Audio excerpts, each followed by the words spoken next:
The agent sets a gold bar on the scale. Then another. Then another. He's not searching the house anymore. He's counting it. Past 50, past 100, past 200.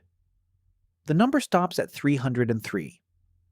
On the table beside him, $2 million in cash, 35 luxury watches, most of them Rolex, more than $40 million in gold, inside an ordinary house in suburban Virginia.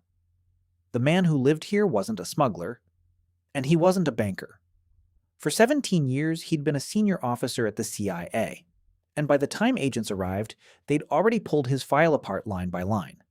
And according to the FBI, almost none of it was real. So, how does a man lie his way into the one agency built to catch liars? And walk back out with $40 million in gold? Start where the investigators started. A man named David Rush applies for a commission in the Navy Reserve and hands over a transcript from Clemson University. Finished degree, clean record. 20 years later, an agent picks up the phone and asks Clemson to pull that record.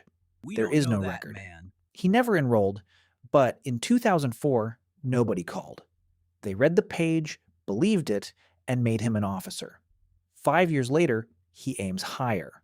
He applies to the CIA. The Clemson degree is back on the form.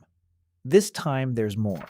A master's from Rensselaer Polytechnic, a career as an Air Force test pilot, graduate of the test pilot school. When investigators finally checked, years too late, none of it held. Rensselaer had never heard of him. He'd never graduated the school.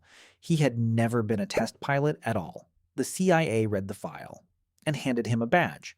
And here's where the easy explanation falls apart. You're picturing a lazy background check. It wasn't lazy. It was as ruthless as the agency's reputation, but it was hunting one specific kind of person. An officer who could be bought, blackmailed, turned, secret debts, hidden loyalties, pressure points. A man with a completely invented past and nothing real to hide trips, none of those wires. The system wasn't asking whether he was honest, it was asking whether he could be compromised.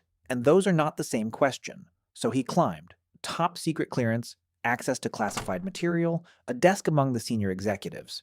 And for 17 years, the vetting machine rechecked him, again and again and again. Every review passed the same fake file forward. Not one of them ever called the schools. Then, late in 2025, the requests started. He asked for gold bars, for work-related expenses, and nobody blinked. Because gold and foreign currency are exactly what an intelligence officer might draw for an operation. Untraceable, off the books. That's the entire point of them. So when a senior officer signed for them, it looked like the job. A few weeks later, he asked for more, then more. November into spring, the requests kept coming, each one logged against agency business. Prosecutors say tens of millions in gold and currency left the building under his name. Then someone ran an internal review and set two numbers side by side. What had been issued, what had come back. The issued column ran into the tens of millions. The returned column was almost empty. Investigators went looking for the work all that gold had paid for. The operations, the invoices, a paper trail. There wasn't one. Nothing but his own signed requests. So they opened the storage space assigned to him.